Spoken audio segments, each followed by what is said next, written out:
Okay, this is the lecture 4, that is lecture 3 part 2. In this class, the continuation of the lecture 3, that is the different types of areas. Okay, we seen some type terminologies like that. This is also some important terminologies for civil engineering purpose. In civil engineering purpose, okay, built up area.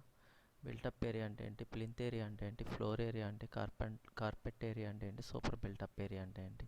These are the some important terminologies used in civil engineering constructions.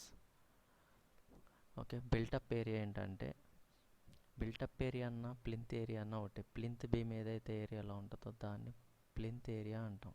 అంటే plinth area వరకు ఉన్నది మాత్రమే. Like ఇది ఒక building, ఇలా some area అన్నది ఉందనుకోండి, మన సైట్ ఏరియా అనుకోండి. ఇక్కడ బిల్డింగ్ అన్నది ఇక్కడ కడతాం, బిల్డింగ్ కవర్ ఏరియా. ఇక్కడ ఏదైతే ప్లింత్ బీమ్స్ అన్నవి ప్రొవైడ్ చేసామో, ఇంకా చాలా టైప్స్ ఆఫ్ ప్లింత్ బీమ్స్ ఉంటాయి.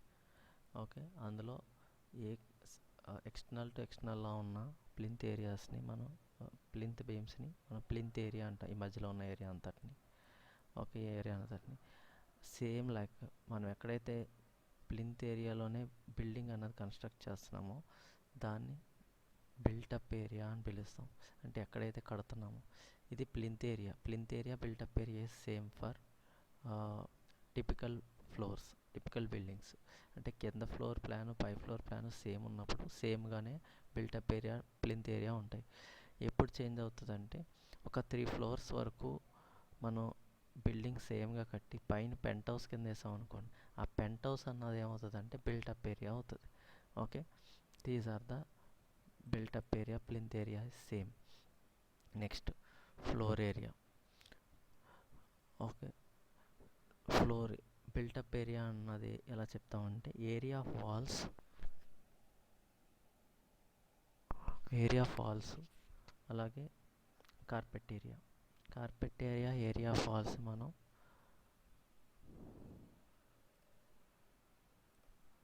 కార్పెట్ ఏరియాని దీన్ని కార్పెట్ ఏరియా అంటాం. ఈ ఎల్లో కలర్లో ఉన్నది, బ్లూ కలర్లో ఉన్న వాల్స్ని మనం ఏరియా ఆఫ్ వాల్స్, ఎన్ని వాల్స్ ఉంటే అన్ని.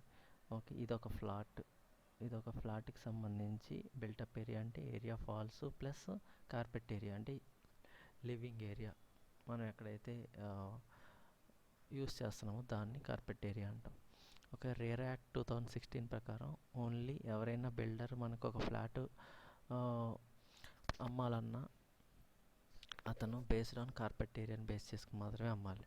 ఓకే, సూపర్ బిల్టప్ ఏరియా అని ఒక వర్డ్ ఉంటుంది. సూపర్ బిల్టప్ ఏరియా అంటే ఏంటి అంటే, ఇదంతా పింక్ కలర్లో ఉన్నదంతా కామన్ ఏరియా. అంటే ఈ ఫ్లాట్ అతనికి, పక్క ఉన్న ఫ్లాట్ అతనికి, బిసైడ్ ఫ్లాట్స్కి సేమ్ కామన్ ఏరియాని మనం కూడా ఇంక్లూడ్ చేసి మన ఫ్లాట్కి యాడ్ చేస్తే దీన్ని కామన్ ఏరియా అంటాం. అంటే పక్క ఫ్లాట్ వాడు మనం కూడా యూస్ చేసే ఏరియాని కామన్ ఏరియా అంటాం. ఈ common area, area of walls, carpet ఏరియాని కలిపితే సూపర్ బిల్టప్ ఏరియా అని పిలుస్తాం. Okay, these are the different functional requirement of residential building. Okay, carpet area అంటే net usable area with in the building. అంటే ఎక్కడైతే మనం ఏరియాని యూస్ చేస్తున్నామో విత్ ఇన్ ద బిల్డింగ్లో దాన్ని కార్పెట్ ఏరియా అంటాం, సింపుల్గా చెప్పాలంటే. This is the carpet area. Okay, ఒక క్లాస్ రూమ్ ఉందంటే క్లాస్ రూమ్ ఇన్సైడ్లో ఉన్నదంతా కార్పెట్ ఏరియా అవుతుంది. ఓకే, ఫ్లోర్ ఏరియా అంటే యూజబుల్ ఏరియా అని ఈచ్ ఫ్లోర్. ఒక ఫ్లోర్లో అంటే మన అకాడమిక్ బ్లాక్కి 3 ఫ్లోర్స్ ఉన్నాయి, G+3. G+3లో ఒక్కొక్క ఫ్లోర్లోనూ మనం ఎక్కడైతే నడవగలుగుతున్నామో దాన్ని యూస్ఫుల్గా చేయగలుగుతున్నామో, అంటే మన సర్క్యులేషన్కి ఈజీగా ఉండేలాగా దాన్ని ఫ్లోర్ ఏరియా అని పిలుస్తాం. ఓకే, ఆ ఫ్లోర్లో మనం ఎక్కడైతే సర్క్యులేట్ అవుతున్నామో దాన్ని ఫ్లోర్ ఏరియా అని పిలుస్తాం. Okay, these are the some terminologies used in estimation and casting.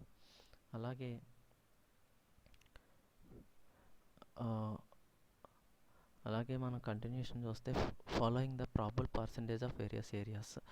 Okay, carpet area అంటే చూసాం కదా. కార్పెట్ ఏరియా అంటే ఇన్సైడ్ ద బిల్డింగ్ యూజ్ఫుల్ ఏరియాని మనం కార్పెట్ ఏరియా అంటాం. Carpet area of residential building అంటే 50 to 65% of the plinth area. Plinth ఏరియాలో 50 to 65% మాత్రమే కార్పెట్ ఏరియా ఉంటుంది. కానీ అన్ని వాల్స్ కామన్ ఏరియాస్కి చేంజ్ అయిపోతాయి అన్నమాట. అంటే అది ఎక్స్క్లూడ్ చేస్తే మనకు మిగిలేదు 65% మాత్రమే కార్పెట్ ఏరియా అన్నది ఉంటుంది. అంటే net usable area with in the building. Okay, అలాగే ఆఫీస్ బిల్డింగ్స్లో అయితే అదే సేమ్ 60 to 75% ఉంటుంది. అలాగే area occupied by walls may be taken. ఇందులో మనకి ఈ కార్పెట్ ఏరియా అన్నది 50 to 65% ప్లింత్ ఏరియాలో. అలాగే 10 to 15% అన్నది వాల్సే కవర్ చేస్తుంది రెసిడెన్షియల్ బిల్డింగ్స్కి, అదర్ బిల్డింగ్స్, ఆర్డినరీ బిల్డింగ్స్ సంబంధించి. అదే ఫ్రేమ్డ్ బిల్డింగ్స్కి అయితే, అంటే ఆర్డినరీ బిల్డింగ్స్ అంటే ఇండివిజువల్ బిల్డింగ్స్, ఫ్రేమ్డ్ బిల్డింగ్ అంటే మల్టీ స్టోరీ బిల్డింగ్స్, ఇది 5 to 10% కవర్ చేస్తుంది వాల్స్. ఓకే, అంటే ప్రాబుల్ పర్సెంట్ ఆఫ్ వేరియస్ ఏరియాస్లో, వేరియస్ ఏరియాస్ అంటే plinth area, built up area, carpet area, అలాగే floor area, super built up area, these are the different types of areas of in residential buildings, types of areas అన్నమాట. ఇందులో residential బిల్డింగ్స్లో మనం carpet area అన్నది plinth ఏరియాలో ఎంత ఉంటుంది, office buildings అయితే ఎంత ఉంటుంది, ఏరియా ఆఫ్ వాల్స్ ఎంత కవర్ చేస్తుంది ఆ బిల్టప్ ప్లింత్ ఏరియాలో అన్నది ఇక్కడ ఇచ్చారన్నమాట. 10 to 20% cost is included in the complete estimate of external services. అంటే ఎక్స్టర్నల్ సర్వీసెస్ కూడా మనం 10 to 20% కాస్ట్ ఇంక్లూడ్ చేయాల్సి వస్తుంది. అంటే ఎక్స్టర్నల్ సర్వీస్ అంటే అప్రోచ్ రోడ్స్ కానీ, ఎక్స్టర్నల్ వాటర్ సప్లైకి సంబంధించినవి కానీ, సీవరేజ్ కానీ, అలాగే ఎక్స్టర్నల్ సర్వీస్ లైన్స్ కానీ, these are the 10 to 20% cost అడిషనల్గా యాడ్ అవుతుంది అనమాట. అంటే బిల్డింగ్ సర్వీస్ కాస్ట్ లాగా యాడ్ అవుతుంది, building service cost. Okay, objectives of estimation. Objectives of ఎస్టిమేషన్లో to know the quantities required for construction. ఇందులో మనం మెయిన్ ఆబ్జెక్టివ్ ఏంటంటే ఎస్టిమేషన్కి సంబంధించి క్వాంటిటీస్ ఫైండ్ అవుట్ చేయడం, అలాగే ప్రాబుల్ కాస్ట్ ఆఫ్ కన్స్ట్రక్షన్ ఎంత అవుతుందన్నది తెలుసుకోవడం. అంటే బిఫోర్ కన్స్ట్రక్షన్ చేసే ప్రాసెస్ ఇవి. బేస్డ్ ఆన్ ద డీటెయిల్ డ్రాయింగ్స్ని బేస్ చేసుకుని చేస్తాం. ఇందులో 2 టైప్స్ ఆఫ్ ఎస్టిమేట్స్ ఎక్కువగా ఉన్నాయి, మనం జనరల్గా చేస్తాం. ఒకటి approximate estimate, detail estimate. Approximate నేమ్లోనే ఉందంటే రఫ్ ఎస్టిమేట్ అని అర్థం. డీటెయిల్ అంటే ప్యూర్, ప్రతి ఈచ్ అండ్ ఇండివిజువల్ టర్మ్స్ని మనం డీటెయిల్డ్గా డిస్క్రైబ్ చేసేదాన్ని డీటెయిల్డ్ ఎస్టిమేట్ అంటాం. అప్రాక్సిమేట్ ఎస్టిమేట్ అన్నది ఎప్పుడు చేస్తామంటే preparation of detailed estimate involve lot of time and resource. Detailed estimate ఎప్పుడు యూస్ చేస్తాం, ఎక్కువ టైం ఉండి మనకి రిసోర్సెస్ అన్నీ అవైలబుల్గా ఉన్నప్పుడు డీటెయిల్ ఎస్టిమేట్ ప్రిపేర్ చేస్తాం. అప్రాక్సిమేట్ ఎస్టిమేట్ ఎప్పుడు యూస్ చేస్తాం అంటే approximate cost of the structure is determined by short cut method based on available data about similar structure. Same similar స్ట్రక్చర్ని బేస్ చేసుకుని అప్రాక్సిమేట్ కాస్ట్ ఆఫ్ ద స్ట్రక్చర్ని చెప్పేదాన్ని approximate estimate అంటాం. Such estimates తీసుకోవాలి approximate estimates. అంటే similar building, ఇప్పుడు A2 A3 buildings సేమ్గా ఉంటాయి, ఒకే ప్లాన్తో ఉంటాయి.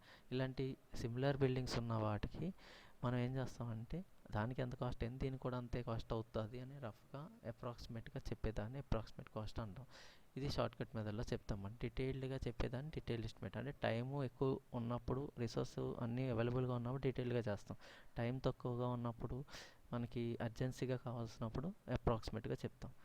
ఓకే, అప్రాక్సిమేట్ ఎస్టిమేట్ని మనం perform estimate, preliminary estimate, rough estimate అని కూడా పిలుస్తాం. ఎప్పుడు అవసరం అవుతుంది అప్రాక్సిమేట్ ఎస్టిమేట్? ఎగ్జాక్ట్ ప్రెసిషన్ అంటే యాక్యురసీ అవసరం లేనప్పుడు, అలాగే టైం షార్ట్గా ఉన్నప్పుడు, preliminary planning of the work స్టేజ్లో ఉన్నప్పుడు, అలాగే టెక్నికల్ శాంక్షన్కి వాటికి అప్రూవల్ తీసుకోవాల్సిన టైంలోను, ట్యాక్సేషన్, ఇన్సూరెన్స్, అలాగే బ్యాంక్ లోన్స్ తీసుకోవాల్సిన టైంలోను, రిజిస్ట్రేషన్ ప్రాపర్టీ అప్పుడు అప్రాక్సిమేట్ ఎస్టిమేట్ని యూస్ చేస్తాం. డీటెయిల్ ఎస్టిమేట్ ఎప్పుడు యూస్ చేస్తాం? క్వాంటిటీస్ అన్ని ఐటమ్ ఆఫ్ వర్క్ని యాక్యురేట్గా ఫైండ్ అవుట్ చేసి based on the detail drawings. మనం ఆల్రెడీ కొన్ని డ్రాయింగ్స్ చూసాం, అంటే స్ట్రక్చరల్ డ్రాయింగ్స్ లాస్ట్ క్లాస్లో. స్ట్రక్చరల్ డ్రాయింగ్స్కి సంబంధించి కానీ, అలాగే కొన్ని ఆర్కిటెక్చరల్ ప్లాన్స్, ఈ డ్రాయింగ్స్ని బేస్ చేసుకుని కంప్యూట్ చేస్తాం, క్యాలిక్యులేట్ చేస్తాం ఐటమ్ ఆఫ్ వర్క్స్ని, వాటిని. ఓకే, అలాగే రేట్స్ని based on the SSR standard బుక్స్లోంచి తీసుకుని, స్టేట్ గవర్నమెంట్ ఇచ్చిన స్టాండర్డ్ బుక్స్ నుంచి తీసుకుని రేట్స్ ఫైండ్ అవుట్ చేస్తాం. క్వాంటిటీస్ ఫైండ్ అవుట్ చేస్తాం, రేట్ అనాలిసిస్ అన్నది బుక్స్ నుంచి తీసుకుంటాం. ఈ రెండింటిని యాడ్ చేస్తే డీటెయిల్డ్ ఎస్టిమేట్స్ అన్నాయి, టోటల్ ఎస్టిమేట్స్ వస్తాయి అన్నమాట మనకి. అప్పుడు మనకి అబ్స్ట్రాక్ట్ ఎస్టిమేట్ అన్నది వస్తుంది. The product of the quantities of works and rate per unit of work. Okay, quantity surveying detail estimate, rate అనాలిసిస్ని మల్టిప్లై చేస్తే, ప్రొడక్ట్ చేస్తే అబ్స్ట్రాక్ట్ ఎస్టిమేట్ వస్తుంది. అప్పుడు total cost of the structure వస్తుంది. Plus additional cost services, building సర్వీసెస్ని add చేస్తాం. Building service అంటే ఏముంటాయి, మనకి water supply and sanitation, electrification, architectural features అంటే బిల్డింగ్ ముందు బాగా నీట్గా కనిపించాలని పెట్టేవి కానీ ఇవన్నీ అడిషనల్ ప్రొవిజన్స్ బిల్డింగ్ సర్వీసెస్లోకి వస్తాయి. కాంపౌండ్ వాళ్ళు కానీ, ఓవర్ హెడ్ ఛార్జెస్ అంటే contractor margin, PS and contingency మనం ఆల్రెడీ డిస్కస్ చేస్తాం. పిఎస్ అండ్ కాంటిజెన్సీస్ అవన్నీ ఓవర్ హెడ్ ఛార్జెస్లోకి వస్తాయి. టోటల్ కాస్ట్ అంటే structural cost, cost of building services and other overhead ఛార్జెస్ని మనం total cost of building services కింద వేస్తామన్నమాట. దీన్ని మనం పర్సంటేజ్లో చెప్తామన్నమాట. అంటే మన బిల్డింగ్ కాస్ట్ అంటే డీటెయిల్డ్ ఎస్టిమేటు రేట్ అనాలిసిస్ వేసింది కాకుండా ఎడిషనల్గా అయ్యేదాన్ని పర్సంటేజ్లో చెప్తాం. అంటే వచ్చిన కాస్ట్కి ఎడిషనల్గా 5% 10% అన్నది ఎడిషనల్గా వేస్టేజ్ కింద అడిషనల్గా యాడ్ చేస్తాం అన్నమాట. Okay, detail of measurements and quantities. మెజర్మెంట్స్ని ఎలా క్యాలిక్యులేట్ చేస్తాం, ఐటమ్ ఆఫ్ వర్క్స్ కింద క్యాలిక్యులేట్ చేస్తాం. అంటే earth work, plain concreting, brick work, plastering ఇలాగా. అలాగే ఐటమ్ ఆఫ్ వర్క్ని కాస్ట్ పరంగా కూడా మనం ఎస్టిమేట్ అన్నది చేస్తాం. Okay, based on the cost ప్రకారం. డీటెయిల్ మెజర్మెంట్ ఫామ్ అంటే ఏంటంటే ఈ measurement of item of works is taken from execution of quantities and the same computed using standard perform. అంటే స్టాండర్డ్ పెర్ఫార్మ్ అంటే మనం ఆల్రెడీ డిస్కస్ చేస్తాం, preliminary estimate or rough estimate అని. దాని నుంచి తీసుకున్న ఫామ్ని మనం డీటెయిల్ మెజర్మెంట్ ఫామ్ అంటే ఇలా ఉంటుంది అన్నమాట. Item, description of item are earth work, excavation, concreting, plastering అన్నది ఇక్కడ ఎన్ని నెంబర్స్ ఉన్నాయి ఇదే ఇక్కడ వేస్తాం. లెంత్ ఎంత, బ్రెత్ ఎంత, డెప్త్ ఎంత, దాన్ని బట్టి క్వాంటిటీ అన్నది ఫైండ్ అవుట్ చేయొచ్చు. ఫర్ ఎగ్జాంపుల్ మనకి ఒక బీమ్ ఇలా ఉందనుకోండి. ఓకే, 3Dలో బీమ్ ఇలా ఉంటే ఈ length of the beam 5 meters, with వచ్చి 0.23, ఈ డెప్త్ వచ్చేసరికి 0.45 అనుకోండి. అప్పుడు ఏం చేస్తాం, లెంత్ అన్నది 5, with breadth of the beam 0.23, depth అన్నది 0.5. ఈ మూడు L/B/H చేస్తే అంత క్వాంటిటీ వచ్చేస్తుంది. ఇది కాంక్రీటింగ్కి సంబంధించిన కాంక్రీట్ అంటే ఒక బీమ్లో మనం ఈజీగా వాల్యూమ్ని క్యాలిక్యులేట్ చేసేదాన్ని క్వాంటిటీస్ అంటాం. ఓకే, ఇది measurement form for rough estimate. Okay, per unit వర్క్కి వర్కౌట్ చేస్తాం. ఇది based on the supervision charges పెట్టి కంటిన్యూ ఎక్స్పెండిచర్ బట్టి డిపెండ్ అయి ఉంటుంది. Abstract estimate. అలాగే అబ్స్ట్రాక్ట్ ఎస్టిమేట్లో మనకి డిస్క్రిప్షన్ ఇలా ఉంటుంది. Item of work, description of item అంటే సేమ్ ఐటమ్ ఆఫ్ వర్క్ సంబంధించి description, like earth work, like concreting, like that. Quantities already మనం ఇందాక మెజర్మెంట్ ఫామ్లో క్వాంటిటీస్ ఏదైతే ఫైండ్ అవుట్ చేస్తామో అది ఇక్కడ వేస్తాం. యూనిట్ అంటే యూనిట్ అంటే మీటర్ క్యూబ్లోనా మీటర్ స్క్వేర్లోనా అన్నది ఇక్కడ వేస్తాం. రేటు, ఈ క్వాంటిటీకి 1 క్వాంటిటీకి ఎంత రేట్ అవుతుంది అన్నది మనం SSR స్టాండర్డ్ రేట్స్ను తీసుకుంటాం. ఈ Q ఇంటూ R చేస్తే మనకి అమౌంట్ వస్తుంది. These are the abstract of estimated cost. తర్వాత ఇవి వచ్చిన టోటల్ కాస్ట్లో మనం ఏం చేస్తాం, పర్సంటేజ్ని యాడ్ చేస్తాం బిల్డింగ్ సర్వీసెస్ని. ఓకే, అది 10%, 15% అన్నది బేస్డ్ ఆన్ ద లొకేషన్ బట్టి అవైలబుల్ డిపెండ్ అయి ఉంటుంది. ఓకే, అప్పుడు టోటల్ కాస్ట్ ఆఫ్ ద బిల్డింగ్కి సంబంధించి టోటల్ అమౌంట్ అన్నది తెలుస్తుంది. ఈ క్లాస్లో మనం వేరియస్ టైప్స్ ఆఫ్ ఎస్టిమేట్స్, అలాగే preparation of detail and abstract estimates, each type of ఎస్టిమేట్స్ని డిస్కస్ చేసాం. Okay, thank you very much.